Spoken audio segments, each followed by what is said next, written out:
உயிரோடை தமிழோடு இணைந்திருக்கிறீர்கள். IELC தமிழ் உயிரோடை தமிழில் அன்றுகளே அரசியல் களம். இன்றைய அரசியல் கள நிகழ்ச்சியில் தாயகத்திலிருந்து தாயக உடவியலாளர் இராமேதர் இணைகின்றார். வணக்கம் இராமேதரன். வணக்கம் தானே அன்பர் வணக்கம் நேர் வணக்கம். உங்களுக்கு வணக்கத்தை தெரிவித்துக் கொண்டு இன்னொரு அரசியல் கள நிகழ்ச்சியில் இணைந்திருக்கின்றோம். இன்று கூட நாங்கள் தமிழ் அரசியல் பரப்பில் நடைபெறுகின்ற விடயங்களை பார்ப்போம். தமிழ் அரசியல் பரப்பில் சமீப காலத்தில் கொஞ்சம் சூடு பிடித்திருப்பது போல் தான் தெரிகின்றது.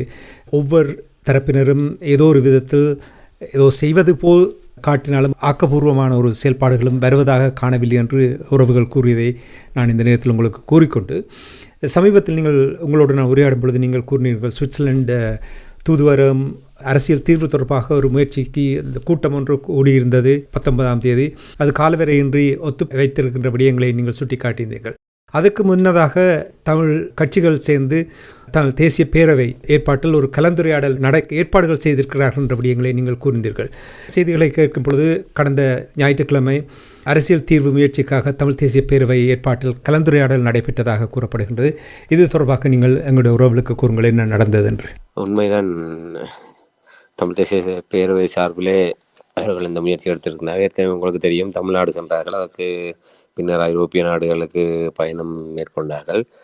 அதனுடைய தொடர்ச்சியாக இப்போது யாழ்ப்பாணத்திலே தமிழ் தேசிய பேரவை சிவில் அமைப்புகளுக்கு இடையிலான ஒரு சந்திப்பு இடம்பெற்றிருக்கின்றது. அந்த வகையிலே அவர்கள் அந்த ஏக்கிய ராஜ்ய என்கின்ற ஒரு அரசியல் அமைப்பை கொண்டு வரப் போகின்றார்கள். அதுக்கு எதிராக தமிழர்கள் ஒரு நிலைப்பாடு எடுக்க வேண்டும்.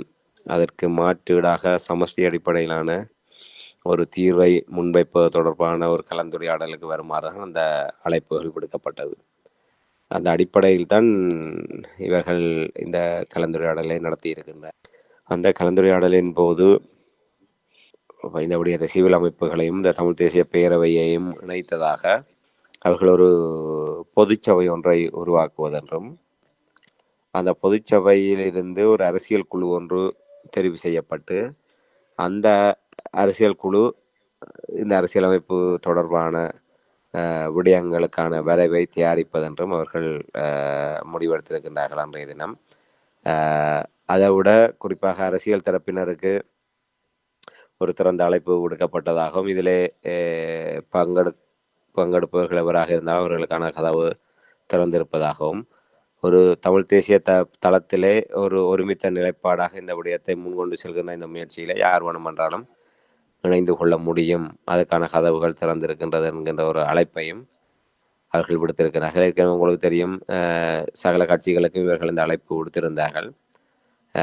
தமிழ் தேசிய பேரவையை தவிர்த்து ஏனைய தரப்புகள் முற்றுமுழுதாகவே இதற்கான விடயத்தை நிராகரித்திருந்தார்கள். இதே தமிழரசு கட்சி பகிரங்கமாக இதை நிராகரித்திருந்தது. CVK சிவஞானம் அவர்கள் கடிதம் மூலமாக இதற்கான பதில் அனுப்பியது ஊடகங்களை வெளிவந்திருந்தது. குறிப்பாக CVK சிவஞானம் அவர்களினால் இந்த முயற்சியிலே தாங்கள் தமிழரசு கட்சி சார்பாக பங்கெடுக்க முடியாது என்கின்ற ஒரு தகவலை எழுத்து மூலமாக கயந்திரகுமார் தரப்புக்கு அறிவிக்கப்பட்டிருந்தது. அந்த வகையிலே தமிழ் தேசிய பரப்பு, அதாவது தமிழ் தேசிய பேரவையாக அதிலே தமிழ் தேசிய மக்கள் முன்னணி மற்றும் தமிழ் தேசிய கட்சி மற்றும் தமிழ் தேசிய பசுமை இயக்கம் ஆகிய தரப்பினர் அரசியல் தரப்புகளாகவும், மேலும் சில புத்திஜீவிகள், சில சிவில் அமைப்புகள் இணைந்து அவர்கள் இந்த கலந்துரையாடலை நடத்தி இப்படியான ஒரு முடிவை எடுத்திருக்கின்றார்கள். இந்த கலந்துரையாடல் என்பது வெறுமனே ஒரு சமஷ்டி ஏக்கிய ராஜ்யத்தை முற்றாக நிராகரித்து சமஷ்டி அடிப்படையிலான ஒரு தீர்வு தொடர்பான ஒரு கலந்துரையாடலுக்கு தான் அனுப்பி விடுக்கப்பட்டது. அந்த விடயம் தொடர்பாக அவர்கள் விரிவாக கலந்துரையாடி ஒரு பொதுச்சபை மற்றும் ஒரு அரசியல் குழு ஒன்றை உருவாக்கி அதனூடாக இந்த விடயங்களை தொடர்ச்சியாக முன்னெடுப்பது என்கின்ற ஒரு முடிவு அங்கே எடுக்கப்பட்டிருக்கின்றது. இந்த கலந்துரையாடலின் பொழுது பொதுச்சபை ஒன்று உருவாக்க வேண்டும், அரசியல் அமைப்பு, அதனூடாக அரசியல் அமைப்பு உருவாக்கப்பட வேண்டும் என்ற இந்த விடயங்களை நீங்கள் கூறும்பொழுது, அங்கே இந்த திம்பு கோட்பாட்டின் அடிப்படையில் தான் தீர்வு திட்டம் தயாரிக்கப்பட வேண்டும் என்ற விதத்தில் அங்கே பேசப்பட்டதாக கூறப்படுகின்றது. இது தொடர்பாக என்ன அறிந்தீர்கள்? ஒரு குழப்பமான ஒரு நிலைமை தான் இருக்கின்றது. அந்த இதுக்கு சென்று வந்தவர்களோடு உரையாடிய போது உண்மையிலே ஊடகங்களிலே மறுநாள் செய்தி அத்தனையுமே, மறுநாள் இந்த கலந்துரையாடல் தொடர்பான செய்திகள் அத்தனையுமே திம்பு கோட்பாட்டின் அடிப்படையிலே தமிழ் மக்களுக்கான அரசியல் தீர்வு வழங்கப்பட வேண்டும் என்கின்ற விடயம் இதிலே ஒரு முடிவெடுக்கப்பட்டதாகவும் அதன் அடிப்படையில தான் தமிழ் மக்களுடைய விடயங்கள் தொடர்பாக தீர்வு திட்டம் தயாரிக்கப்பட இருப்பதாகவும் செய்திகள் மூலமாக அறியக்கூடியதாக இருந்தது. ஆனால் அங்கே சென்று வந்தவர்களிடம் வினவிய போது அவர்கள் கூறிய தகவலானது ஒரு குழப்பத்தை ஏற்படுத்தியது. அதாவது திம்பு கோட்பாடு தொடர்பான விடயமும் அதிலே ஒரு விடயமாக அலசி ஆராயப்பட்டது. வட்டுக்கோட்டை தீர்மானம், தமிழ் மக்கள் பேரவையினுடைய தீர்வு திட்டம் உள்ளிட்ட பல விடயங்கள் இதிலே பேசப்பட்டது. அதில் ஒன்றாக திம்பு கோட்பாடு பேசப்பட்டது. ஆனால் அதை யாருமே அழுத்தி அதை முதன்மைப்படுத்த வேண்டும் என்கிற அளவுக்கு அங்கே கலந்துரையாடல் இடம்பெறவில்லை என்றும், ஆனால் ஊடகங்களில் செய்திகள் ஊடாக அந்த விடயத்தை அடிப்படையாக வைத்துத்தான் இந்த விடயம் முன்னெடுக்கப்பட போகின்றது என்கின்ற செய்தியை நாங்கள் அறிகின்ற போது ஆச்சரியமாக இருந்ததாக அதில் பங்கெடுத்த தரப்பினர் தெரிவித்திருந்தார்கள். அதை விட அந்த செய்தியிலே ஒரு உள்ளடக்கத்திலே பார்க்கின்ற போது இன்னொரு குழப்பம் இருந்தது. திம்பு கோட்பாட்டின் அடிப்படையிலே தீர்வுக்கான முயற்சி, தீர்வு திட்டம் தொடர்பான வரைவு தயாரிப்பதாக இருந்தது.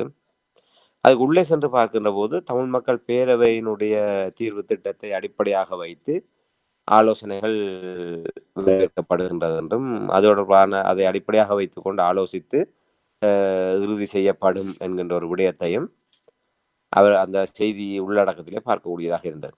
ஆகவே அங்கே கலந்துரையாடுகின்ற போது பொதுவாக கலந்துரையாடிவிட்டு ஊடகங்களினூடாக திம்பு கோட்பாடு என்ற ஒரு விடயத்தை அடையாளப்படுத்திவிட்டு உள்ளடக்கத்திலே தமிழ் மக்கள் பேரவையினுடைய விடயமும் கரிசனையில் எடுக்கப்படும் என்கின்ற விடயத்தை சொல்கின்றார்கள். இவர்கள் நான் நினைக்கிறேன் குழம்பி போயிருக்கின்றார்களோ தெரியவில்லை, இல்லை ஒரு குழப்பமான நிலைப்பாட்டை வெளிப்படுத்துகின்றார்களோ என்று சிந்திக்க தோன்றுகின்றது. என்றால் ஞாயிற்றுக்கிழமை அதற்கான அழைப்பு அத்தனையுமே ஐக்கிய ராஜ்யத்தை நிராகரித்து சமஷ்டி அடிப்படையிலான ஒரு தீர்வு தொடர்பான கலந்துரையாடலுக்கு வருமாறுதான் பகிரங்கமாக அழைப்பு கொடுக்கப்பட்டது தமிழ் தேசிய பேரவை சார்பாக. ஆகவே அந்த அழைப்பிலே சமஷ்டி என்கின்ற விடயம் தான் இருந்தது. திம்பு கோட்பாடு என்றோ இல்லை தமிழ் மக்கள் பேரவையினுடைய தீர்வு திட்டம் என்றோ இல்லை வேறு இன்னபிற விடயங்கள் தொடர்பாக இந்த விடயம் சொல்ல சமஷ்டி அடிப்படையிலான ஒரு தீர்வு திட்டம் என்கின்ற விடயம் தான் அதில் சொல்லப்பட்டது. ஆகவே அந்த எதற்காக கலந்துரையாடினார்களோ அதை முன்னிலைப்படுத்தக்கூடிய ஒரு நிலைமை அங்கே இருந்ததானால் கேள்விக்குறியாக இருக்கின்றது. சரி, திம்பு கோட்பாடு என்று வருகின்ற போது அதில் பிரதானமாக 4 விடயங்கள் சுட்டிக்காட்டப்படுகின்றது. அதிலே 3 தமிழ் மக்களுடைய விடயம் சார்பாக, அதாவது தாயகம், தேசியம், தன்னாட்சி உரிமை, இந்த 3ம் ஏற்றுக்கொள்ளப்பட வேண்டும் என்கின்ற விடயம் அப்போது போராட்ட இயக்கங்களாக இருந்த தமிழீழ விடுதலை புலிகள் அமைப்பு, டெலோ, நான் நினைக்கிறேன் புலட், இபிஆர் லைஃப் நம்புகின்றேன், ஏதோ 4 தரப்புகள் அங்கே இணைந்து அப்போது அந்த போராட்ட களத்தில் இருந்தவர்கள் ஒருங்கிணைந்து ஒரு கோரிக்கையாக அவர்கள் இந்த விடயத்தை முன்வைத்திருந்தார்கள். தாயகம், தேசியம், தன்னாட்சி உரிமை. தமிழ் மக்கள் ஒரு வரலாற்று ரீதியாக வடக்கு கிழக்கு தமிழ் மக்களுடைய மரபொழி தாயகம் என்பது ஏற்றுக்கொள்ளப்பட வேண்டும் என்றும், தமிழ் மக்களை ஒரு தேசிய இனமாக ஏற்றுக்கொள்ளப்பட வேண்டும் என்றும், அவர்களுக்கு சுயநிர்ணய உரிமைக்கு உரித்துடையவர்கள், அதன் அடிப்படையில் அவர்களுக்கான அரசியல் தலைவிதியை தாங்களே தீர்மானித்துக் கொள்ள கூடிய நிலையை அரசாங்கம் ஏற்றுக்கொள்ள வேண்டும் என்பதுதான் அதிலே முக்கியமாக திம்பு கோட்பாட்டில் சொல்லப்படுகின்ற விடயம். அதன் அடிப்படையில் தான் தீர்வு திட்டம் தொடர்பாக விடயங்கள் பேசப்பட வேண்டும் என்று. அதுக்கு அடுத்ததாக அப்போதைய நிலைப்பாட்டிலே மலைய மக்களுடைய அந்த குடியுரிமை சார்ந்த விடயம் அப்போது அதிலே முதன்மைப்படுத்தப்பட்டிருந்தது. அதாவது அந்த திம்பு கோட்பாடு, அந்த திம்பு பேச்சுவார்த்தை முன்னெடுக்கப்பட்ட காலத்திலே மலையக மக்களுடைய விவகாரம் என்பது அவர்களுடைய குடியுரிமை பறிக்கப்பட்டு அவர்களுடைய அரசியல் உரிமை என்பது மிக மோசமாக வலுக்கட்டாயமாக பறிக்கப்பட்ட நிலைமையில் அவர்களுடைய அரசியல் உரிமை சார்ந்த ஒரு கோரிக்கையும் அதிலே உள்ளடக்கப்பட்டிருந்தது. ஆகவே அது இன்று கால பொருத்தமற்றதாக இருக்கக்கூடிய ஒரு நிலைமை இருக்கின்றது என்றால் அந்த திம்பு கோட்பாட்டில். ஆகவே தமிழ் மக்களுடைய அரசியல் தீர்வு விடயம் தொடர்பாக அவர்களுடைய அரசியல் இருப்பு தொடர்பான விடயங்கள்லாம் அதிலே முதன்மைப்படுத்தப்படுகிறது. அவை எதை ஒன்றை நீங்கள் முன்னிலைப்படுத்த போகின்றீர்கள்? ஒன்று தமிழ் மக்கள், நாங்கள் ஏற்கனவே தொடர்ச்சியாக வலியுறுத்தி வருகின்றோம், சகல கடந்த காலத்திலே இடம்பெற்ற அத்தனை முயற்சிகளுடைய விடயங்களையும் ஓரளவு உள்ளடக்கியதாக ஒரு புத்திஜீவிகள், அரசியல் தரப்பினர், சிவில் சமூகத்தினர் என சகல தரப்பினருமாக இணைந்து ஒரு மிகப்பெரிய ஒரு கலந்துரையாடல்களுக்கு மத்தியிலே தமிழ் மக்கள் பேரவையினுடைய தீர்வு திட்டம் முன்வைக்கப்பட்டது. ஆக அது சகல தரப்பினருக்கும் அது முதன்மையாக முன்னிலைப்படுத்தி வழங்கப்பட்டிருந்தது. அதிலே சில சேர்க்கைகள் இருக்க வேண்டும் என்பதை நாங்கள் ஏற்றுக்கொள்கின்றோம். எப்போதும் நாங்கள் ஆரம்பத்தில் அதுதான் கூறுகின்றோம். ஏற்கனவே ஒரு வெகுஜனமயப்படுத்தப்பட்டு அங்கீகரிக்கப்பட்ட ஒரு தீர்வு திட்டத்தை உள்ளடக்கியதாக மேலும் அது மேம்படுத்தப்பட்டு அடுத்த நிலைக்கு கொண்டு செல்ல வேண்டும் என்பது கட்டாய தேவை. அதைத்தான் நாங்கள் நீண்ட காலமாக வலியுறுத்தி வருகிறோம். தமிழ் மக்கள் பேரவையினுடைய தீர்வு திட்டம் என்பது ஒரு அடிப்படையாக உள்வாங்கப்பட்டு அது வலுப்படுத்தப்பட வேண்டும். ஆனால் இங்கே அதைக்கூட சொல்வதற்கு இவர்கள் திராணி இல்லாதவர்களாக இருக்கின்றார்கள் என்று தான் நம்புகிறேன். ஏனால் தமிழ் தமிழ் தமிழ் மக்கள் பேரவையின் ஊடாக அந்த தீர்வு திட்டம் தயாரிக்கின்ற பணியிலே கஜேந்திரகுமார் தரப்பும் தமிழ் தேசிய மக்கள் முன்னணி மிக முக்கிய பங்கு வகித்திருந்தது என்பது எல்லோருக்குமே தெரியும். அப்ப அப்படிப்பட்ட நிலைமையிலே அதை முன்னிலைப்படுத்தி வெளிப்படையாகவே தமிழ் மக்கள் பேரவையினுடைய தீர்வு திட்டம் இதுதான். இதிலே இருக்கின்ற சமகாலத்துக்கு ஏற்ற வகையில திருத்தப்பட வேண்டிய விடயங்கள் எல்லாம் திருத்தப்பட்டு அதை நாங்கள் தமிழ் மக்களுடைய ஒரு கவித்த நிலைப்பாடாக அதை கொண்டு வருவோம் என்கின்ற ஒரு விடயத்தை வெளிப்படுத்த வேண்டும் என்பதுதான் தமிழ் தரப்பிற்கு முன்னால் இருக்கக்கூடிய ஒரு விடயமாக நாங்கள் அடிக்கடி சுட்டிக்காட்டி வருகின்ற விடயம். ஆக அதை கூட இவர்கள் வெளிப்படையாக ஒரு சொல்ல முடியாதவர்களாக உள்ளே பொதுவாக எல்லா விடயங்களையும் கலந்துரையாடி விட்டு வெளியே திம்பு கோட்பாடு என்பது உள்ளடக்கத்திலே தமிழ் மக்கள் பேரனுடைய விடயத்தையும் பற்றி கலந்துரையாடுவோம் என்று கூறுவது ஒரு குழப்பத்தை ஏற்படுத்தக்கூடியதாக இருக்கின்றது. ஆகவே தமிழ் தேசிய பேரவையினுடைய இந்த முயற்சி என்பது ஒரு தெளிவான நிலையிலே தமிழ் மக்களுக்கான இந்த அரசியல் தீர்வு விடயங்களை முன்னகர்த்தக்கூடிய ஒரு நகர்வாக பார்க்கப்படுவதற்கு பதிலாக ஒரு குழப்பத்தோடு அந்த முயற்சி தொடங்கப்பட்டு தொடரக்கூடிய ஒரு நிலை இருப்பதைத்தான் என்னால் அவதானிக்கூடியதாக இருக்கின்றது. குழப்ப நிலை இருக்கின்றதை நீங்கள் கூறும் பொழுது நிச்சயமாக அங்கே போனவர்கள் யார் என்று தெரிந்தால்தான் என்ன விதமான குழப்பங்கள் ஏற்பட்டிருக்கின்றலாம் என்று ஓரளவுக்கு என்ன உணரக்கூடியதாக இருக்கும். அதாவது வருகின்ற செய்திகளை பார்க்கும் பொழுது அதிக அளவானோர் பங்கேற்காத ஒரு நிலைப்பாடைத்தான் கூறுகிறார்கள்.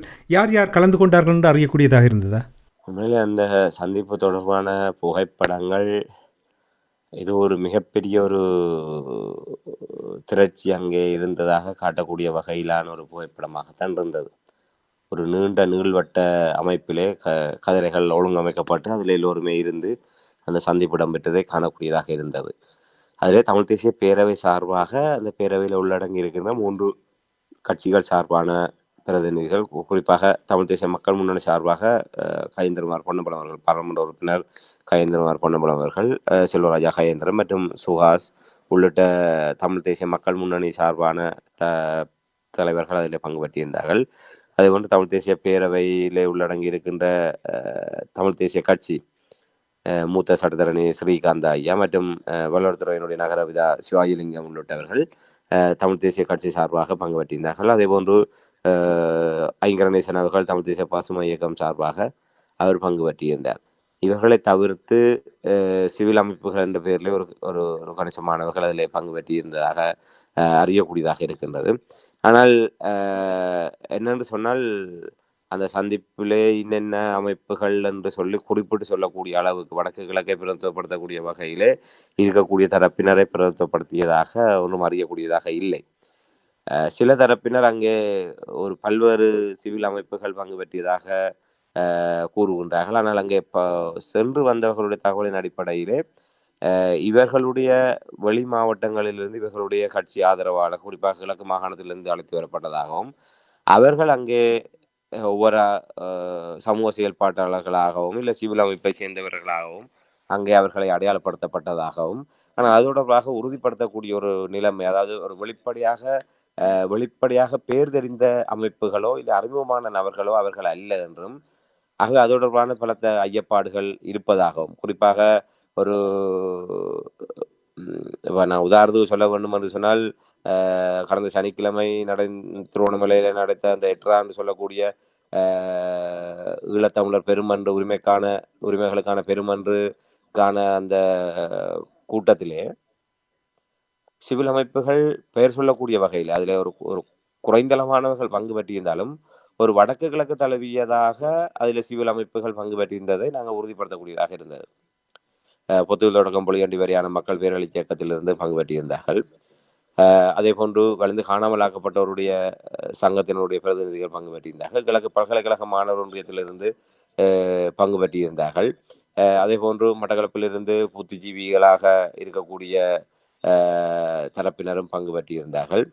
அதே போன்று கிழக்கு மாகாணத்திலிருந்து மேலும் பல கிழக்கு மாகாணத்தை குறிப்பாக மட்டக்களப்பை மையமாக கொண்டு செயல்படுகின்ற சிவில் அமைப்புகளுடைய பிரதிநிதிகளும் அதிலே பங்கு பற்றியிருந்தனர். அதே போன்று அரசியல் கைதிகளுக்கான விடுதலைக்கான குரலற்றவர்களும் குரல் அமைப்பு, அதே போன்று மேலும் பல அமைப்புகள் அதிலே பங்கு பற்றியிருந்தார்கள். ஆக இது ஒரு ஒரு கலவையாக திருவோணமலை மறைமாவட்ட ஆயர் பங்கு பற்றியிருந்தார். அதே போன்று தென்கையிலே ஆதீனம் தவ திரு அகத்தியர் அடிகளார் பங்கு பற்றியிருந்தார். அதே போன்று வேலன் சுவாமிகள் P2P மக்கள் இயக்கம் மற்றும் சிவூர் ஆதீனத்தை பிரதித்துவப்படுத்தி பங்கு பற்றியிருந்தார்கள். அது அப்படி பார்க்கின்ற போது அங்கே நாங்கள் ஒரு வடக்கு கிழக்கு தழுவியதான ஒரு ஒரு ஒரு வலுவாக அறியப்பட்ட தரப்பினர் அதிலே பங்கு பற்றியிருந்ததை நாங்கள் ஒப்பிட்டு பார்க்கின்ற போது இதில் அப்படி ஒரு அடையாளப்படுத்தக்கூடிய ஒரு நிலைமை வடக்கு கிழக்கு தழுவியதான ஒரு வலுவான ஒரு ஒரு ஒருங்கிணைவாக அதை அடையாளப்படுத்துவது என்பது இதற்கு மேல் அவர்களான் சொல்ல வேண்டும். அதில் பங்கு பற்றியவர்கள் யார், எந்தெந்த அமைப்பு என்பது அவர்கள் பகிரங்கப்படுத்துகின்ற போதுதான் நாங்கள் அதை என்னுடைய உண்மைத்தன்மைகளை நாங்கள் அறிந்து கொள்ள முடியும். இது வறுமனே பார்க்கின்ற போது இதில் யாழ் மறைமாவட்ட ஆயர் நான் நினைக்கிறேன் அருத்தந்தை ஜெஃபரட்னம் அவர்கள் அதில் பங்கு பற்றியிருந்தார். அதே போன்று சிவகுரு ஆதீனம் வேலன் சுவாமிகளும் பங்கு பற்றினார். அவர் இந்த முயற்சிகள் தமிழ் மக்கள் தமிழ் தேச அரசியல் தீர்வுகள் தொடர்பான விடயங்களிலே அங்கே நடைபெறுகின்ற விடயங்களிலே பங்கு பற்றி அதுக்கான நிலைமைகளை ஆராய்வதிலே அவர் இன்றும் பின்னிற்பதில் அந்த வகையில் அவரும் அங்கே பங்கு பற்றியிருந்தார். இப்போ இந்த விடயங்களை பார்க்கின்ற போது ஒரு எவ்வாறு கடந்த காலத்தில் இந்த செயல்பாடுகள் பெரும்பாலும் ஒரு யாழ்ப்பாண மையவாத ஒரு நிலைப்பாட்டுக்குள்ளாகவே காணப்படுவதை போன்றுதான் இதை பார்க்க தோன்றுகின்றது. ஒரு வடக்கு கிழக்கு தழுவியதான ஒரு வலுவான ஒரு நிலைப்பாட்டை இதிலே பிரதிபலிக்கக்கூடியதாக காணவில்லை. ஒரு தமிழ் தேசிய மக்கள் முன்னணியோ தமிழ் தேசிய பேரவையோ உண்மையில் அரசியல் ரீதியாக அவர்கள் மீது வைக்கப்படுகின்ற ஒரு ஒரு குற்றச்சாட்டு விமர்சனம் கூட சொல்லலாம். இவர்கள் ஒரு யாழ்ப்பாணத்தை தாண்டாத ஒரு அரசியல் தரப்பு, யாழ்ப்பாணத்துக்குள் மட்டும்தான் இவர்களுடைய செயல்பாடு, ஒரு யாழ்ப்பாணத்துக்குள்ளாகவே மட்டுப்படுத்தப்பட்ட ஒரு தரப்பு எவ்வாறு வடக்கு கிழக்கு தழுவியதாக தமிழ் மக்களுடைய நிலைப்பாட்டை பிரதிபலிக்க முடியும் என்பதான ஒரு குற்றச்சாட்டு தமிழ் தேசிய மக்கள் முன்னணி தமிழ் தேசிய பேரவையை நோக்கி முன்வைக்கப்பட்டு வருவதை மறுப்பதற்கில்லை. ஆக அதை உறுதிப்படுத்தக்கூடிய வகையில் தான் இவர்கள் ஒரு பெரும்பாலும் கணிசமாக யாழ் குடாநாட்டை மையப்படுத்தியதாக அந்த யாழ்ப்பாண மையவாத சிந்தனையை வெளிப்படுத்தக்கூடியதாக இந்த பங்கு பற்றியவர்களுடைய நிலையை நாங்கள் பார்க்கக்கூடியதாக இருக்கின்றது. ஆனால் அந்த முயற்சியை நாங்கள் ஒரு நிச்சயமாக வரவேற்கலாம் என்ற ஏற்கனவே நாங்கள் கூறியிருக்கிறோம். இவர்கள் அந்த முயற்சிகளை கையிலே எடுக்கின்ற போது ஆரம்பத்தில் கலைஞர் பொன்னம்பலம் அவர்கள் அந்த முயற்சி எடுத்தார். அரசியலமைப்பு தொடர்பான விடயத்திலே அன்னூர் அரசாங்கம் தீவிரம் காட்டுகின்ற போது தமிழ் தரப்பு ஒரு அணியிலிருந்து இந்த விடயங்களை கையாள வேண்டும் என்று அது பின்னர் சுமந்திரன் சிறிதரன் தரப்பினரிடையான அதிகார போட்டி காரணமாக தமிழரசு கட்சி அதிலிருந்து பின்வாங்கியது வேறு விடயம். ஆனால் அதை கடந்து கிட்டத்தட்ட ஒரு வருடம் ஆகின்றது.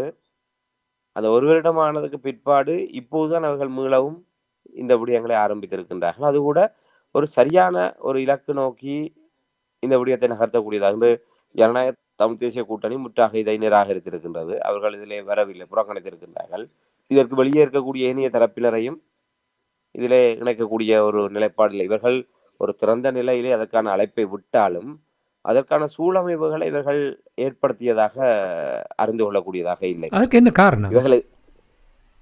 அவர்கள் இன்னும் தங்களை ஒரு தூய்மைவாத நிலைப்பாட்டுக்குள் வைத்துக் கொண்டு செயல்படுகின்ற விடயத்தை அவதானிக்கூடியதாக இருக்கிறது. அதாவது ஒரு அந்த குற்றச்சாட்டுகளுக்கான சந்தர்ப்பத்தை இல்லாமல் செய்வதற்காக நாங்கள் கதவுகள் திறந்திருக்கின்ற கூறினாலும் அவர்கள் வர முடியாத ஒரு அணுகுமுறை சிக்கலை இவர்கள் ஏற்படுத்தி இருக்கிறார்கள். ஏற்கனவே நாங்கள் கூறியிருக்கின்றோம். சங்கு சைக்கிள் தரப்பு உள்ளூராட்சி மன்றத்திலே ஒரு கொள்கை உடன்படிக்கை என்ற அடிப்படையில் அவர்கள் ஒரு இணக்கப்பாட்டை செய்தார்கள். அது ஒரு இருதரப்பு உடன்பாடு. அந்த இருதரப்பு உடன்பாட்டை இவர்கள் ஒருதலை பட்சமாக அவர்கள் வெளியே சென்று விட்டதாக கூறி குறிப்பாக 13வது திருத்த சட்டம் என்கின்ற ஒரு விடயத்தை வைத்துக் கொண்டு இவர்கள் சங்கு தரப்பு இதிலிருந்து வெளியேறிவிட்டது என்பதாக கூறி தன்னிச்சையாக இவர்களே தங்களை தனிமைப்படுத்தி கொண்டார்கள். அந்த நிலைமை என்பது நாங்கள் ஆரம்பத்தில் கூறியிருந்தோம் சுமந்திரன் தரப்பை வலுப்படுத்தக்கூடிய ஒன்றாக இருந்தது. ஆக இவர்களுடைய ஒரு ராஜதந்திரமற்ற ஒரு அணுகுமுறை காரணமாக, அதாவது இவர்கள் ஒரு அரசியலை சிறந்த தீர்க்கதரிசனத்தோடு அணுகாதனுடைய நிலைப்பாடாக இன்று சுமந்திரனை ஓரளவு ஸ்ரீதரனா சுமந்திரனா என்கின்ற உட்கட்சி பிரச்சனைக்குள்ளே இருக்கின்ற ஒரு நிலையிலே வெளியே ஒரு 5 கட்சிகளோடு கூட்டணி சுமந்திரன் தலைமையிலே அமைகின்றது என்பது அவர்களை ஒரு வெளிப்பார்வைக்கு ஒரு பலப்படுத்தக்கூடிய ஒரு அணுகுமுறையாக தான் பார்க்கப்படுகின்றது. ஆகவே இதற்கு வழிவிட்டது இவர்கள். ஆக இப்போது எதிராக இருக்கக்கூடிய ஒரு தரப்பை பலப்படுத்திவிட்டு இவர்கள் தாங்களாக ஒரு முயற்சி எடுக்கின்ற போது அதை எப்படி மற்றவர்கள் ஏற்றுக்கொள்ள முடியும்? ஒரு உதாரணத்துக்கு நாங்கள் பார்க்கின்ற போது இந்த தமிழ் தேசிய பேரவை சார்பில் ஒரே ஒரு பாராளுமன்ற உறுப்பினரால் இருக்கின்றார்.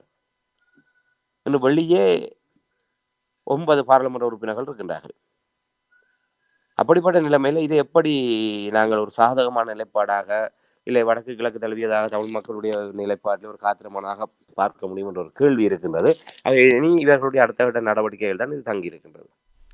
நீங்கள் அடுத்த கட்ட நடவடிக்கையில் தங்கி இருக்கின்ற என்று நீங்கள் கூறும் பொழுது ஆரம்பத்தில் நீங்கள் கூறினீர்கள் பொதுச்சபை ஒன்றை உருவாக்குவதற்கான திட்டம் அங்கே வைக்கப்பட்டிருப்பதாகவும் அதனூடாக அரசியல் அமைப்பை உருவாக்குவது என்று கூறும் பொழுது இந்த பொதுச்சபை தொடர்ந்து பயணிப்பதற்கான வாய்ப்பு இருக்கிறதா?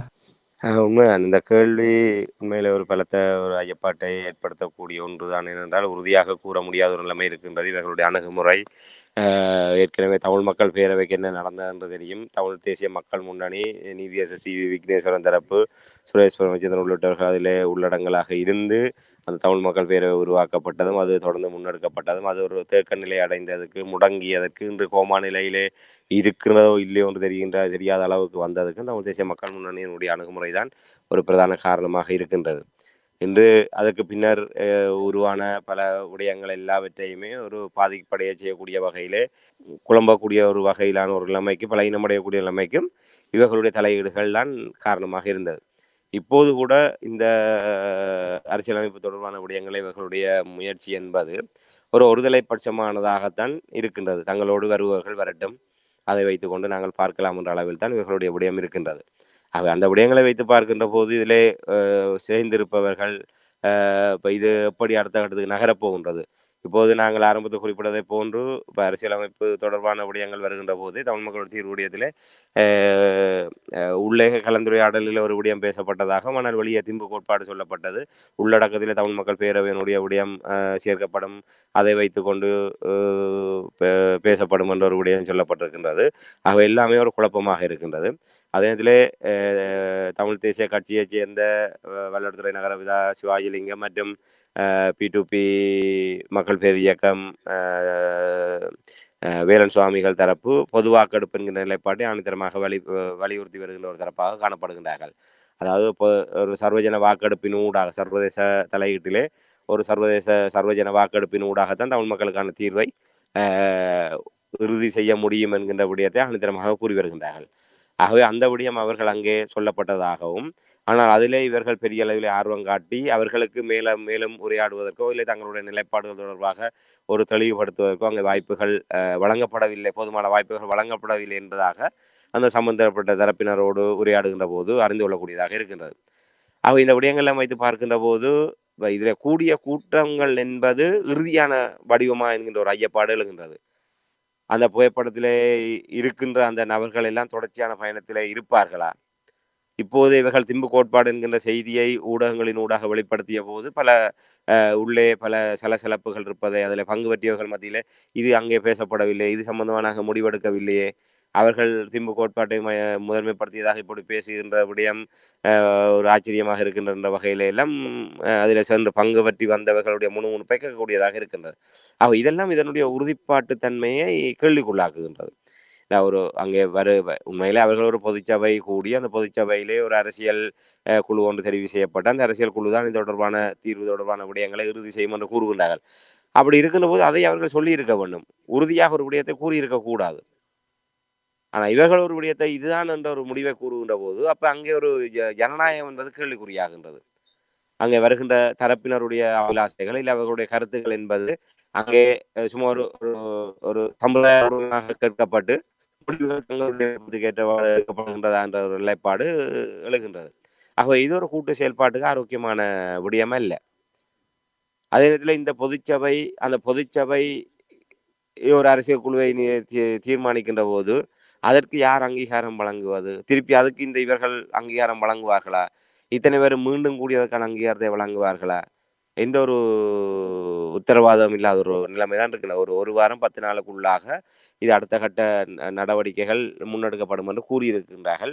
பொறுத்திருந்து பார்ப்போம். என்னை பொறுத்தவரையில் இது தமிழ் தேசிய மக்கள் முன்னணியினர், தமிழ் தேசிய பேரவை தங்களை இந்த நிலைப்பாட்டிலே, அதாவது இவர்கள் ஒரு அரசியலமைப்பு விடயத்திலே ஒரு தங்களை தனித்து காட்ட வேண்டும் என்கிற நிலைப்பாட்டோடு ஒரு தமிழகம் சென்றார்கள், ஐரோப்பிய நாடுகள் சென்றார்கள், இப்போது இங்கே இந்த சந்திப்புகளை நடத்துகின்றார்கள். இந்த சந்திப்புகள் எல்லாம் இவர்கள் தமிழகம் செல்வதற்கு முன்னர் இதை விட பரந்துபட்டதான அமைப்புகளாக சந்திப்புகளாக இருந்திருக்க வேண்டும்.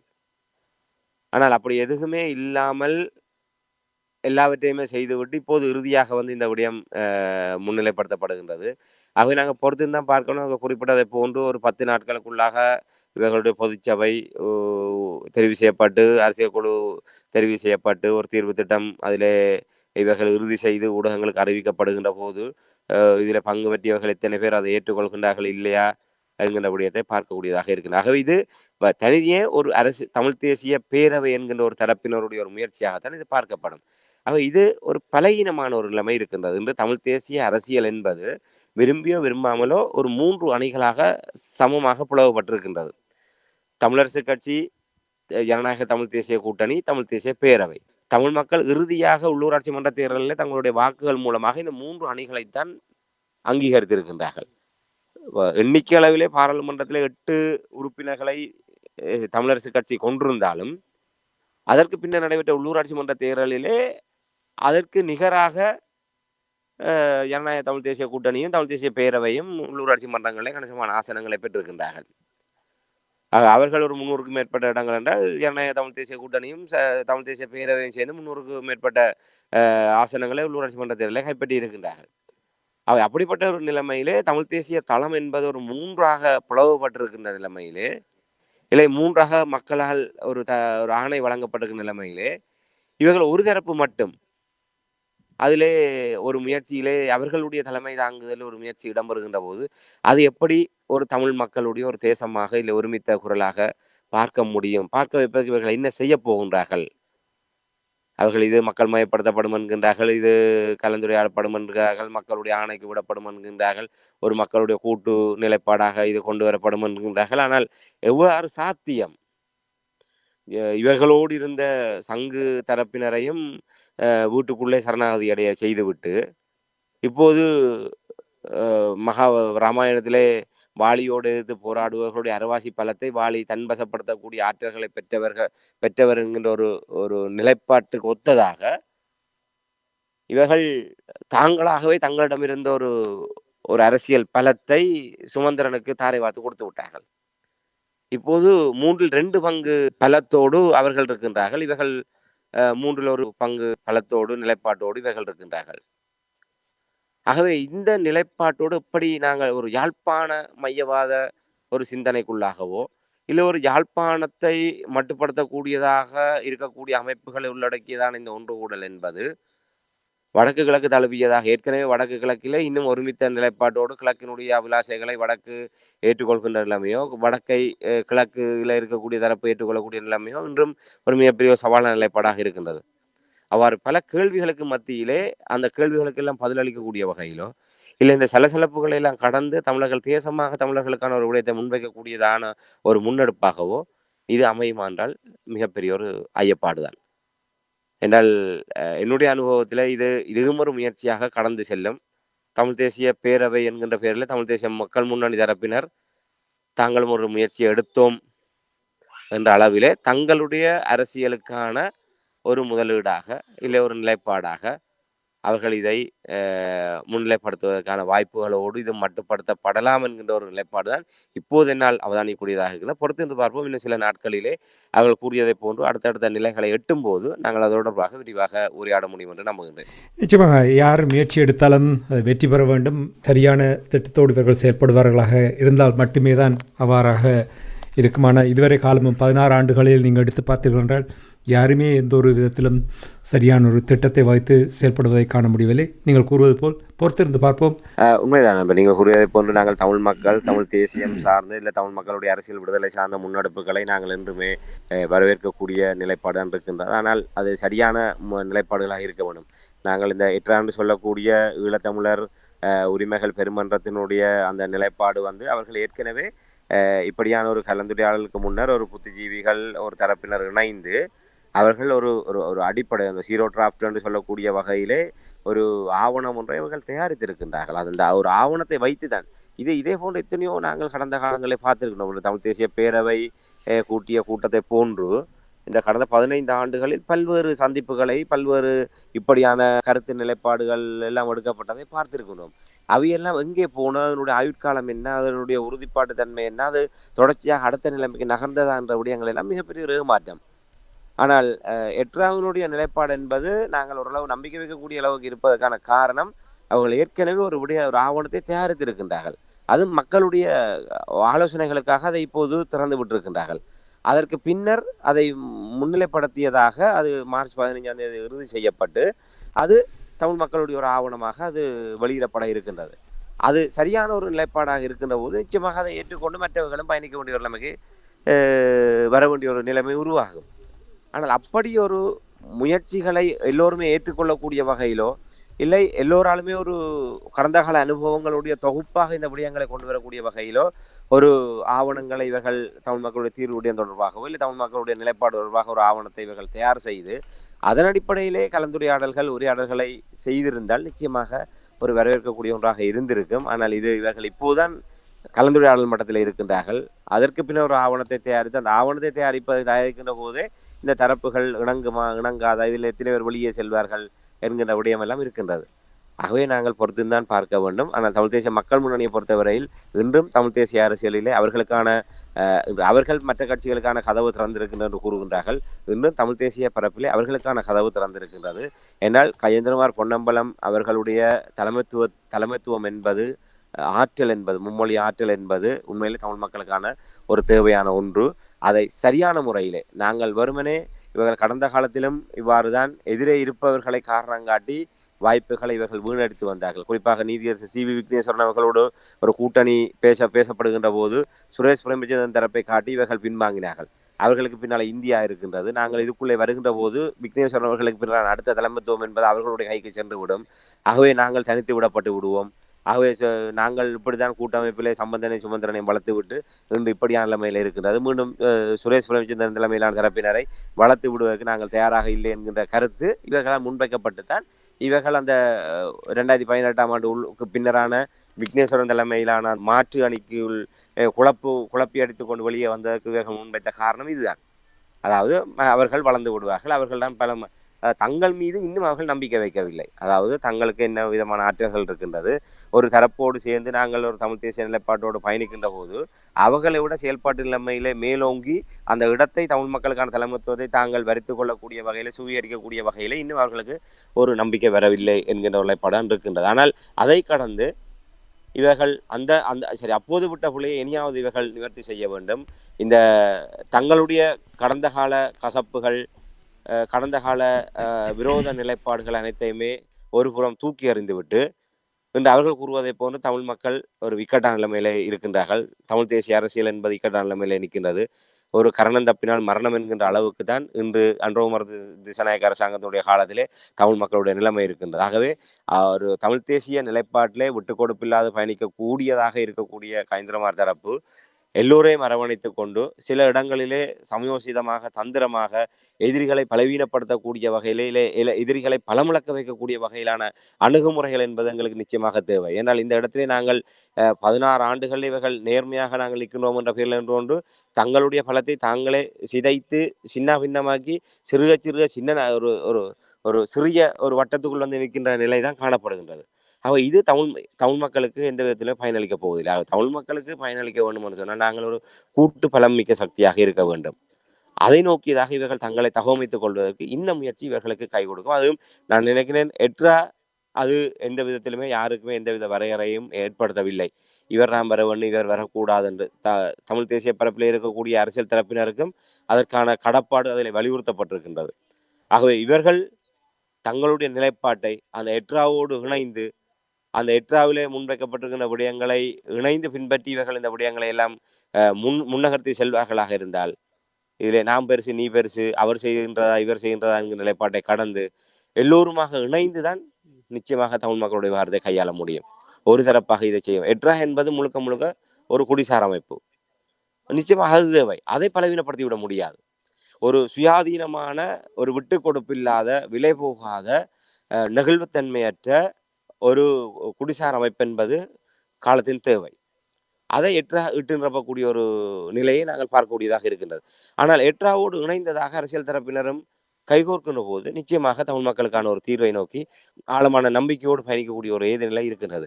பார்ப்போம், பொறுத்திருந்து பார்ப்போம். ஹைதராபாத் தரப்பு தங்களுக்கான அந்த வரலாற்று கடப்பாட்டை கையில் எடுப்பார்களா, இல்லை மீண்டும் தங்களை தாங்களே ஒரு சிறு தீவுக்குள்ளாக மட்டுப்படுத்தி கொண்டு தங்களால் இயன்ற ஒன்றை செய்வோம் என்ற நிலைப்பாட்டிலே பயணிப்பார்களா என்பதை பொறுத்திருந்தான் பார்க்க வேண்டும். நிச்சயமாக நீங்கள் கூறுவது போல் நாங்கள் பொறுத்திருந்தான் பார்க்க வேண்டும். முயற்சிகள் எடுக்கப்பட்டாலும் ஒரு சரியான வழியில் அதை எடுக்கும் பொழுது சேர்ந்து செயல்பட வேண்டும். ஒரு குறிப்பிட்ட விடயத்துக்கு சேர்ந்து செயல்பட வேண்டும் என்பதுதான் நாங்கள் எப்பொழுதுமே வலியுறுத்தி கொண்டு வருகின்ற விடயம். அவ்வாறு செயல்படுவார்கள் என்ற அந்த நம்பிக்கையுடன் நிகழ்ச்சியில் இணைந்து தமிழ் மக்கள் பேரவை நடத்திய கூட்டம் தொடர்பாக நடந்த விடயங்களை உயிரோடை தமிழ் உறவுகளோடு பகிர்ந்து கொண்டமைக்காக உயிரோடை தமிழ் அன்பர்கள் சார்பாக நன்றி கூறிக்கொண்டு மீண்டும் ஒரு நிகழ்ச்சி இணைந்திருப்போம். அதுவரைக்கும் நன்றி, வணக்கம். நிச்சயமான நன்றி, வணக்கம். எமது பார்வையாளர்களுக்கு வணக்கம்.